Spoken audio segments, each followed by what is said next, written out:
அனைவருக்கும் வணக்கம். நாம இந்த பதிவுல என்ன பார்க்க போறோம் அப்படின்னு சொன்னா, மகாலயபட்ச அமாவாசை வருது. அந்த காலங்கள் 15 நாட்கள் வருது. அந்த மகாலயபட்ச காலத்துல நாம எந்த மாதிரியான முறைகளை கடைபிடிக்கணும், அந்த மகாலயபட்சத்தினுடைய சிறப்புகள் என்ன, அது தோன்றிய வரலாறு என்ன, இந்த மாதிரியான விஷயங்களை எல்லாமே நாம இந்த தலைப்புகள்ல தெரிஞ்சுக்க போறோம். பித்ரு அப்படின்னு சொன்னா முன்னோர்கள் அப்படின்னு அர்த்தம். பக்ஷம் அப்படின்னு சொன்னா 15 நாட்கள் அப்படிங்கறது அர்த்தம். சிரார்த்தம் அப்படின்னு சொன்னா முன்னோர்களுக்கு அளிக்கப்படக்கூடிய பிரசாதம் அப்படிங்கிறதும் இருக்கின்றது. பித்ருபக்ஷ சடங்குகளை ஒருத்தர் பண்ணும்போது இறந்த ஆத்மாக்கள் சாந்தி அடைகிறாங்க. அதனோடு மட்டுமல்லாம அந்த சடங்குகளை செய்யறவருக்கும் அவருடைய குடும்பத்தார்களுக்குமே முன்னோர்களிடமிருந்து ஆசிர்வாதம் கிடைக்கிறதாகவும் நம்பப்படுகின்றது. பிரம்ம புராணத்தின் படின்னு பார்க்கும் பொழுது எந்த ஒரு மனிதனும் கடவுளை வணங்குறதுக்கு முன்பாக முன்னோர்களை வணங்க வேண்டும் அப்படின்னு சொல்லியிருக்காங்க. அந்த கடவுள் அதை நினைச்சு ரொம்பவும் மகிழ்ச்சி படுறாரு அப்படிங்கறதும் சொல்லியிருக்கிறாங்க.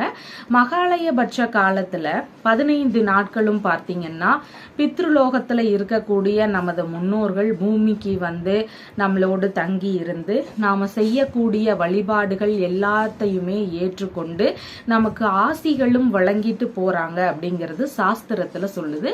அதனாலதான் இந்த மகாலயபட்ச காலம் ரொம்ப முக்கியமானதாக பார்க்கப்படுகின்றது. ஆவணி மாதம் வரக்கூடிய பௌர்ணமிக்கு பிறகு வரக்கூடிய பிரதமை திதி, அந்த திதியில இருந்து அடுத்து வரக்கூடிய 15 நாளுமே பாத்தீங்கன்னா மகாலயபட்ச காலமாக இருக்கின்றது. ஒவ்வொரு வருஷமுமே தவறாம பித்ரு வழிபாடு, பித்ருகளுக்கு தர்ப்பணம், இந்த மாதிரியான விஷயங்களை எல்லாம் கொடுக்க வேண்டிய 3 முக்கியமான அமாவாசைகள்ல புரட்டாசி மாதத்துல வரக்கூடிய மகாலய அமாவாசைங்கிறது ரொம்பவும் முக்கியமான ஒன்று, மிகவும் சிறப்பானதாகவும் இருக்கின்றது. முதல்ல பித்ருலோகம் அப்படின்னா என்னங்கிறத பார்த்திடலாம். பித்ருலோகம் அப்படிங்கிறது பார்த்தீங்கன்னா மேலுலகத்துல இருக்கக்கூடிய ஒரு மண்டல பகுதி அப்படின்னு சொல்றாங்க. இந்த மண்டல பகுதிக்கு யமதர்மன் தான் முக்கியமான பொறுப்பு வகிச்சிட்டு இருக்கிறார். அவர் தான் ஆண்டு கொண்டு இருக்கின்றார் அந்த பகுதிகளை. இந்த பித்ருலோகத்துல 4வது சந்ததி நுழையும் வரை ஒரு ஆன்மா தங்கிட்டு இருக்கும். அதாவது ஒரு தலைமுறை போகுதுன்னா அதுக்கு அடுத்து அவரை தவிர அடுத்து வர 3வது சந்ததி அங்கு வரும்போதுதான் இவர் திரும்பி அந்த பித்ருலோகத்துல இருந்து வெளியே போறதா தகவல்கள் சொல்லுகின்றது. இது நடந்ததுக்கு அப்புறமா பார்க்கும் பொழுது ஆன்மா சொர்க்கலோகம் நோக்கி போகிறதுக்கு ஆரம்பிக்கும். எந்த நேரத்திலுமே பாத்தீங்கன்னா ஆன்மாவின் 3 தலைமுறைகள் மட்டுமே பித்ருலோகத்துல இருப்பாங்க. 4வது தலைமுறை வரும் பொழுது முதல்ல போன ஒரு தலைமுறைக்காரர் வெளியே போயிடுவாரு அப்படின்னு ஒரு சாஸ்திரங்கள் எல்லாம் சொல்லுகின்றது. இந்த மகாலய காலத்துல இங்கு இருக்கக்கூடிய முன்னோர்களுடைய ஆன்மா இறங்கி அவங்களுடைய சந்ததியினரோடு தங்களுடைய வீட்டில எல்லாம் தங்கி இருப்பாங்க அப்படிங்கிறது ஐதீகமாகவே இருக்கின்றது. பித்ருலோகத்துல இருக்கிறவங்களுக்காக ஏன் நம்ம தர்ப்பணமோ திதியோ கொடுக்கணும் அப்படின்னு பார்த்தீங்கன்னா, இறந்த பின்பு ஒரு நபருடைய இறப்புக்கு அப்புறமா ஒருத்தருடைய ஆன்மா அவரவருடைய பாவ புண்ணிய காரியங்களுக்கு ஏற்ப மாதிரி சொர்க்கத்திற்கோ நரகத்திற்கோ போகிறது. அதன்படி செல்ல முடியாத ஆன்மாக்கள் பித்ருலோகத்திலேயே தங்கி இருக்கிறதா சாஸ்திரங்கள் சொல்லுகின்றது. நாம செய்யக்கூடிய திதிகள் மூலமா தர்ப்பணங்கள் மூலமா இந்த சிரார்த்தங்களை எல்லாம் மேற்கொள்ளும் போது அந்த ஆன்மாவிற்கு ஏதேனும் ஒரு முக்தி கிடைக்கிறதுக்கு வாய்ப்புகள் நிறைய இருக்கு. அதனால அந்த பித்ருலோகத்திலிருந்து விடுபட செய்யறதுக்கான வழிவகைகள் தான் பாத்தீங்கன்னா இந்த மாதிரியான சிரார்த்த முறைகளை மேற்கொள்ளக்கூடிய விஷயங்கள். இந்த மகாலயபட்சம் தோன்றிய வரலாறு என்ன அப்படிங்கிறத பார்க்க போறோம். மகாபாரத போர் உங்க எல்லாருக்குமே தெரியும். மகாபாரத போர்ல கௌரவர்களும் பாண்டவர்களும் எதிர்த்து போரிடுறாங்க. அந்த மாதிரியான நேரங்கள்ல கர்ணன் உயிர் இழந்துடுறாரு. அந்த மாதிரி அவர் இறந்ததுக்கு அப்புறமா நேரா நரகத்துக்கு போகின்றார். ஏன் இப்படி போறாரு அப்படின்னு பார்த்தா, அங்க போய் பார்க்கும் பொழுது அவருக்கான நல்ல உபசரிப்புகளும் இருக்கு. நரகத்துல அவருக்கு நல்ல உபசரிப்புகளும் இருக்கு. அவருடைய கொடைத்தன்மைக்காக அவருக்கு நல்ல உபசரிப்புகள் இருக்கு. அவர் பெரிய கொடை வள்ளலா இருந்தாரு. அதனால அவருக்கு நல்ல உபசரிப்புகள் அங்க இருக்கு. கர்ணன் யம தர்மரிடம் கேட்கிறாரு, நான் ஏன் இவ்வளோ நல்லதுகள் பண்ணியும் நான் ஏன் இந்த மாதிரி நரகத்துல இருக்கேன் அப்படின்னு சொல்லி கேட்கிறாரு. அதுக்கு யம தர்மராஜா என்ன சொல்றாருன்னா, நீ வாழ்ந்த காலங்கள்ல பெரிய அளவிலான கொடை வள்ளலா இருந்த அந்த இல்லைன்னு சொல்லி கேட்டு வந்தவர்களுக்கு எல்லாமே தான தர்மம் செஞ்ச, வாரி வாரி கொடுத்த, ஆனாலும் கடைசி வரை உன்னுடைய முன்னோர்களுக்கு தர்ப்பணம் தந்து அவர்களை நீ சாந்திப்படுத்தாம விட்டுட்ட. அந்த ஒரு பிரச்சனையினாலதான் நீ இங்க இருக்க. நீ எவ்வளவு பெரிய கொடைவள்ளலாக இருந்த போதும் கூட உனக்கு சொர்க்கம் கிடைக்கல அப்படின்னு சொல்லி யம தர்மராஜா சொல்றாரு. அதனோடு கர்ணனுக்கு 15 நாள் அவகாசம் கொடுக்கறாங்க. அவர் திரும்பவும் அங்க இருந்து பூலோகத்துக்கு வாராரு. இங்க தன்னுடைய முன்னோர்கள்லாம் யாரு அப்படிங்கறத தெரிஞ்சுக்கிட்டு அவங்களுக்கு சிரார்த்த காரியங்களை மேற்கொள்கின்றார். அந்த மாதிரியான விஷயங்கள் எல்லாம் செஞ்சதுக்கு அப்புறமா அவருக்கு சொர்க்கம் கிடைக்கிறதா சாஸ்திரங்கள் சொல்லுகின்றது. கர்ணன் பூமிக்கு தங்கி இருந்த அந்த காலங்கள், அந்த முன்னோர்களுக்கு அவங்க செஞ்ச தர்ப்பணம் திதி இதெல்லாம் கொடுத்த அந்த காலங்கள் தான் மகாலயபட்ச காலமாக சாஸ்திரங்கள் சொல்லுகின்றது. அதனாலதான் இந்த மகாலயபட்சம் ஒவ்வொரு தமிழ் வருடத்துல வரக்கூடிய அந்த புரட்டாசி மாசம் வரக்கூடிய மகாலய அமாவாசை கொண்டாடப்படுகின்றது. ஒவ்வொரு பலவித நூல்கள்லையும் பார்க்கும் பொழுது மகாலயபட்சத்தினுடைய மேற்கோள்கள் தனியா இருக்கு. அதை குறிப்பிட்டு சிறப்புற சொல்லியிருக்கிறாங்க. அதை பத்தின டீட்டெயில்ஸ் எல்லாம் என்னங்கிறத இப்போது பார்ப்போம். பகவத்கீதை அப்படின்னு எடுத்துக்கோங்க. மகாலயபட்சத்தின் போது பக்தியோடு மூதாதையர்களுக்கு பிரசாதம் வழங்குறதுங்கிறது ஒரு புனிதமான கடமைன்னு சொல்லியிருக்காங்க. நமக்கு விருப்பம் இருக்கா விருப்பம் இல்லையாங்கிறதெல்லாம் இதுல கடமை, நம்ம ஆற்ற வேண்டிய முக்கியமான கடமை அப்படிங்கறத பகவத்கீதையில அவர் சொல்லியிருக்கிறாரு.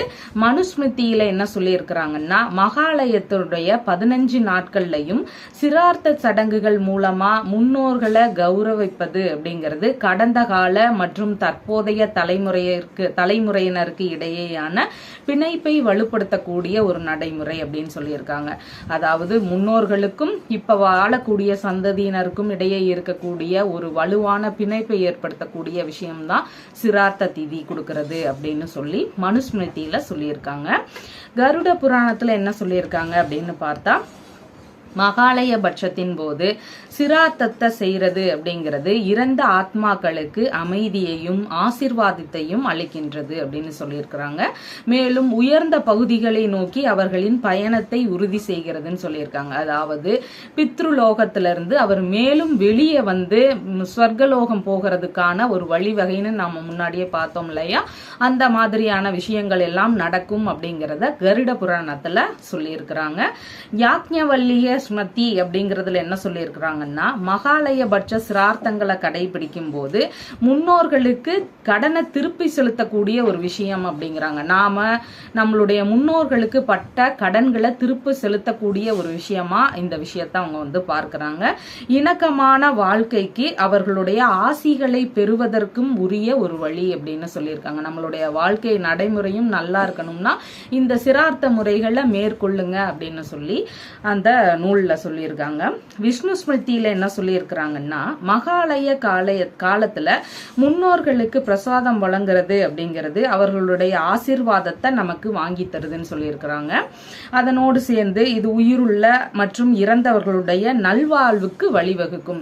இறந்தவருக்கும் ஒரு மேலுலக வாழ்க்கை கிடைக்கும். இங்கு வசிச்சுட்டு இருக்கிறவங்களுக்குமே அவங்களுடைய வாழ்க்கையில இருக்கக்கூடிய பிரச்சனைகள் எல்லாம் நீங்கி அவருடைய வாழ்க்கையில நல்ல முன்னேற்றத்தையும் கொடுக்கும் அப்படிங்கறத இந்த நூல்ல சொல்லியிருக்காங்க.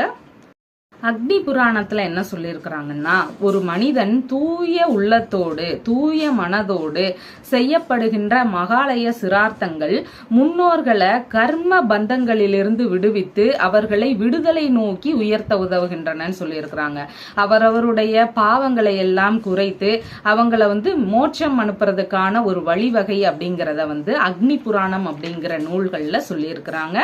நாரத புராணம் அப்படிங்கிற நூல்ல என்ன சொல்லியிருக்கிறாங்கன்னா, மகாலய சிரார்த்தங்களை பக்தியுடன் மேற்கொள்ளுங்க அப்படின்னு சொல்லி இருக்கிறாங்க. இறந்த ஆத்மாக்களை மதிக்கணும் அப்படின்னு சொல்லி இருக்கிறாங்க. முக்தியை நோக்கி அவர்களுடைய நித்திய பயணத்தை உறுதி செய்யக்கூடிய ஒரு விஷயம்தான் இந்த சிரார்த்த திதிகளை மேற்கொள்றது அப்படிங்கிறதும் இந்த நாரத புராணத்துல சொல்லி இருக்கிறாங்க.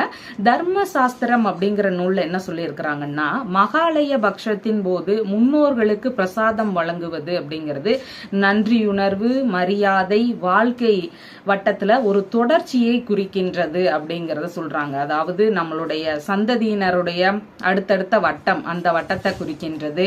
அவருக்கு நாம செய்ய வேண்டிய கடன் ஏற்கனவே பார்த்தோம் இல்லையா, அந்த நன்றி உணர்வை திருப்பி செலுத்தக்கூடிய விஷயம், அவருக்குன்னு ஒரு மரியாதை செலுத்தக்கூடிய விஷயம். இந்த மாதிரி தான் இந்த மகாலய பட்சத்தின் போது முன்னோர்களுக்கு தரக்கூடிய தர்ப்பணத்தினுடைய விஷயமாக பார்க்கப்படுகின்றது. அதனோடு சேர்ந்து தைத்திரிய உபனிஷதம் அப்படிங்கிற நூல்ல என்ன சொல்றாங்கன்னா, தெய்வங்களுக்கும் முன்னோர்களுக்கும் நீங்க செய்ய வேண்டிய கடமைகளை புறக்கணிக்க கூடாதுன்னு சொல்லியிருக்காங்க. கடவுளை எந்த அளவு நாம நம்பி அவரை எல்லாம் கும்பிடுறோமோ அதே மாதிரி முன்னோர்களுக்கு உரிய மரியாதையும் அவருக்கு செய்ய வேண்டிய கடமைகளையும் நாம கண்டிப்பா செய்யணும். அதை புறக்கணிக்காம நீங்க செய்ய வேண்டியது உங்களோட கடமை அப்படின்னு சொல்லி தைத்திரிய உபநிடதம் புக்ல சொல்லியிருக்காங்க. மார்க்கண்டேயர் என்ன சொல்றாரு அப்படின்னு பார்த்தா, சூரியன் கன்னிய ராசியில பிரவேசிக்கும் போது, அதாவது கன்னி ராசியில சூரியன் பிரவேசிக்கும் போது 15 நாட்கள் சிரார்த்தம் செய்ய வேண்டியது அவசியம் அப்படின்னு சொல்லி இருக்கிறாங்க. இந்த மாதிரியான மேற்கோள்கள் எல்லாமே பலவித நூல்கள்ல வந்திருக்கு. இதுல இருந்தே நமக்கு தெரியும் மகாலயபட்சம் அப்படிங்கிறது எவ்வளவு முக்கியமானது அப்படிங்கறத. நாமளும் இந்த 15 நாட்கள் கண்டிப்பா மகாலயபட்சத்தை நாம கடைபிடிக்க வேண்டியது அவசியமா இருக்கு. மகாலயபட்சத்துடைய இந்த திதி தர்ப்பணம் இதெல்லாம் யாரெல்லாம் கொடுக்கலாம் அப்படின்னா, திதி கொடுக்கும் போது ஆண் வாரிசுகள் இருந்தா அவங்க தான் கண்டிப்பா தர வேண்டியது ரொம்ப முக்கியமானதாக இருக்கின்றது. தர்ப்பணம் அப்படிங்கிறது யாரும் யாருக்காகவும் மேற்கொள்ளலாம், அந்த மாதிரியான ஒரு விஷயமாக இருக்கின்றது. இப்போ சிவபெருமானுடைய கோவிலுக்கு போங்க, மோட்ச தீபம் ஏற்றி வழிபடுங்க, இறந்தவர்களுடைய பெயர் மற்றும் அவர் இறந்த திதி, அவர் இறந்த நாள்ல இருக்கக்கூடிய அந்த திதி, அது ரெண்டையும் சொல்லுங்க. இறந்தவருடைய பெயரையும் அவர் இறந்த நாள்ல இருக்கக்கூடிய திதி, இது ரெண்டையும் சொல்லி இவருக்கு மோட்ச அர்ச்சனை செய்யுங்க அப்படின்னு சொல்லி அங்க இருக்கிற அர்ச்சகர்கிட்ட சொல்லுங்க. இயலாதவர்களுக்கு அப்படியே உணவு வாங்கித்தாங்க. இந்த மாதிரியான விஷயங்கள் எல்லாமே நீங்க கண்டிப்பாக பண்ணணும். பித்ரு தோஷம் ஒரு சிலருக்கு இருக்கும், புத்திர தோஷம் இருக்கும். இந்த மாதிரியான பிரச்சனைகள்லாம் ஜாதகத்துல வலுவா இருக்கக்கூடிய நபர்களுக்கு மகாலய அமாவாசை காலங்கள்ல உரிய சிரார்த்தங்களை மேற்கொள்ள வேண்டியதும் அவசியமாக இருக்கு. இந்த பிரச்சனைகள் எல்லாமே தீர்றதுக்கு முன்னோர்கள் வழிவகை செய்யறதாகவும் நம்பப்படுகின்றது. இந்த வருடம் மகாலயபட்சம் எப்ப வருதுன்னு பார்த்தீங்கன்னா, செப்டம்பர் மாதம் 18ஆம் தேதி புதன்கிழமை ஆரம்பமாகி அக்டோபர் மாதம் 2ஆம் தேதி வரைக்கும், அந்த 15 நாட்கள் மகாலய அமாவாசை வர்ற வரைக்கும் பார்த்தீங்கன்னா இந்த மகாலயபட்ச காலம் இருக்கின்றது. ஒரு சிலர் 15 நாளுமே தர்ப்பணம் தருவாங்க, ஒரு சிலர் மகாலய அமாவாசை நாள்ல போய் தர்ப்பணம் தருவாங்க. இந்த மாதிரியான விஷயங்களை வீட்லயும் நீங்க செஞ்சுக்கலாம், பெரிய கஷேத்திரத்திலையுமே போய் நீங்க செஞ்சுக்கலாம். இந்த விஷயங்களை கடைபிடிக்கும் போது உங்களுக்கு முன்னோர்கள்னால இருக்கக்கூடிய பிரச்சனைகள் எல்லாமே சரியாகும். அவங்களுக்கும் அவங்களுடைய அடுத்த கட்ட முன்னேற்றம் கிடைக்கிறதுக்கும் வாய்ப்புகள் நிறைய இருக்கு. முன்னோர்களை போற்ற முன்னேற்றம் வரும், மறைந்தவர்களுக்கு மகாலயம், இந்த மாதிரியான பழமொழிகள் எல்லாமே கேட்டிருப்பீங்க. மகாலயபட்ச காலத்துல நாம முன்னோர்களுக்கு திதி தர்ப்பணம் இந்த மாதிரியான சிரார்த்தங்களை மேற்கொண்டு பலவித நன்மைகளை பெற வேண்டியதும் அவசியமா இருக்கு. தவறாம நீங்க இந்த 15 நாட்களும் கடைபிடிப்பீங்கன்னு நம்புறேன். நன்றி.